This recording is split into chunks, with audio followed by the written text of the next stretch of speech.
Okay, so let's start with the next question. Question number 8. So many have had to leave their homes behind with more than 1.3 million people being displaced due to drought.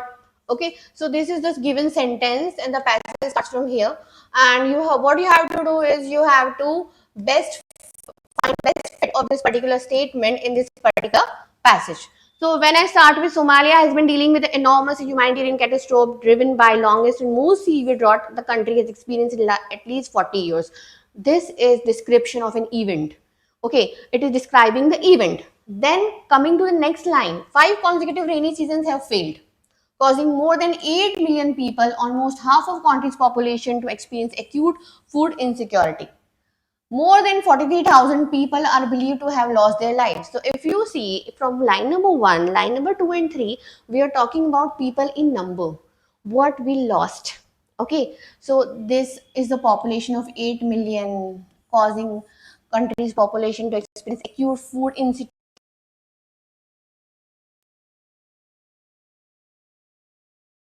Damage of drought has caused is far reaching. Now, what far reaching? Then the next point is about farmers have lost their agricultural income, while pastoralists have lost more than 3 million livestock, impoverishing entire communities, leaving them on brink of famine. So what happens when I talk about these descriptions about an event which is very drastic and very negative? What happens? This line, many have to leave their homes behind. 1.3 million displaced. So this is also some data which should come here when you talk about entire communities leaving them on the brink of. So 3 million livestock. Okay, so when you talk about these data, 1.3 million have to leave their home behind. So this statement would fill in here at option number 4. Okay, and some like pastoralists may never be able to go back as their livelihoods have been irreversibly wiped out. So you are talking about two connecting links about farmers and how many people have lost their livestock and have to leave their homes. So this fits best here. So our answer is option number 4, which is mentioned here in option 3. Okay, so this becomes our answer. Let's start with the next passage. So this passage is about languages. So languages becomes endangered and die out for many reasons. Sadly, the physical annihilation, destruction of communities of native speakers of a language is all too often the cause of language extinction. So they have given example of North America. The author is providing North America, European colonists brought death and destruction to many Native American communities. Okay, and this was also followed by US federal policies. What were these federal policies? Restricting the use of indigenous languages, including removal of these native children from their communities and sending them to federal boarding schools where native language and cultural practices were prohibited. So 75% of languages spoken in the territories that became US have gone extinct, and while slight better language survival rates in Central and South America. Okay, so when I come to the next para, I see even without physical annihilation and all these things, the language of the dominant culture may drive other languages into extinction. For example, if in India, okay, the same thing happens in India, people are more and more inclined towards learning English. Why? Young people see education, job, culture, and technology associated with the dominant language and focus their attention on that language. Same thing. The largest language killers are English, as in India I mentioned, Spanish, Portuguese, French, Russian, Hindi, Chinese, all of which have privileged status as dominant language threatening minority languages. So you're talking about destruction of language, how a language is becoming endangered. Coming to para 3, what happens when you lose a language? You lose the worldview, culture, knowledge of people who spoke it, constituting a loss to all of the humanity. People around the world live in direct contact with native environment they inhabited. When the language goes extinct, the rest of humanity loses their knowledge of that environment. Their wisdom about relationship between local and plant, illness, philosophical, religious beliefs, everything is gone. Okay. Paragraph 4 says, as educators deeply immersed in liberal arts, we believe that educating students broadly in all facets of language and culture yields immense rewards. So some individual educated in liberal arts tradition will pursue advanced study in linguistics and become actively engaged in language preservation. So setting out for the amazing, for example, video recording equipment to interview large surviving elders in a community to record and document the language spoken by no children. Okay. So come to the paragraph number 5, you will see that this is given as an example that you can do this kind of activity by students, but certainly vast majority of students will not pursue this kind of activity. Why? For these students, a liberal arts education is absolutely critical from twin perspective of language extinction and global citizenship. When students study languages other than their own, they are sensitized to the existence of different cultural perspectives and practices. With such an education, students are more likely to articulate insights into their own cultural biases. Okay, now what happened? They become more empathetic to individuals of other cultures, communicate successfully across linguistic and cultural differences, consider and resolve questions in a way that reflect multiple cultural perspectives, and ultimately extend support to people, program, practices, policies, and ultimately, finally, supporting the preservation of endangered languages. So, initially, the passage talks about extinction of language, how the languages are going away from the world, from the community, and slowly, how the languages are dying. In the third paragraph, he comes to that how people, knowledgeable people, are losing it, culture and losses of this language loss. Para 4 and para 5 are more concerned with how you can preserve the languages. Okay, last paragraph, paragraph 6 is there is ample evidence that such preservation can work in languages spiraling towards extinction. For example, Navajo, Cree, Inuit communities have established schools, and with these languages are the languages of instruction, number of speaker of each has increased. Okay, so what is the main idea here? It's very clear that you're talking about languages, but the main idea is the author is concerned about language extinction.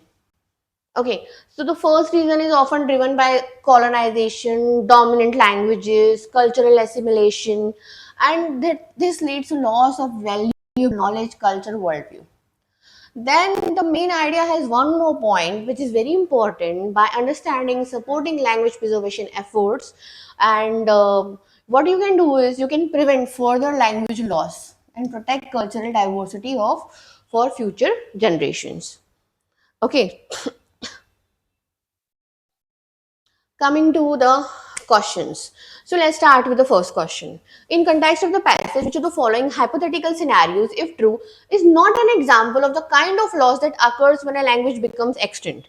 Okay, so author wants you to go for a hypothetical scenario. If true, is not an example of the kind of loss that occurs when a language becomes extinct.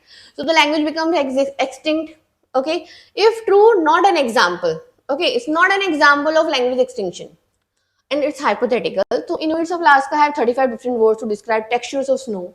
When language becomes extinct, we lose the that understanding of nature. Yes, it is an example because 35 different words are there now. The language is extinct, so we lose a lot of words for those people who want to understand the texture of snow. So the author is asking you, question is asking you, not an example. This is an example. Second, Andamanese language has a word to describe someone who has lost a stepsister.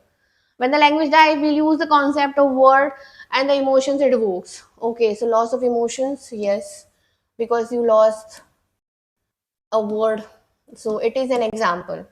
The Lamkangs of Manipur have only 3 remaining native speakers of the language. When they die, we lose one more group from the government list of indigenous tribes. So now we are losing not language, we are using tribes. So this is not an example. So this becomes,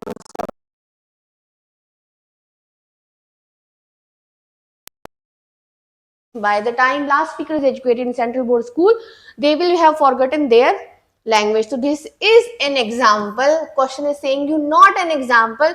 So your answer becomes option number 3. Okay, even you can see in paragraph number 3, a lot of things are given. how we are taking that loss of emotion and all these things. So from para 3 you can take these things. We lose worldview, culture, knowledge of people who spoke it.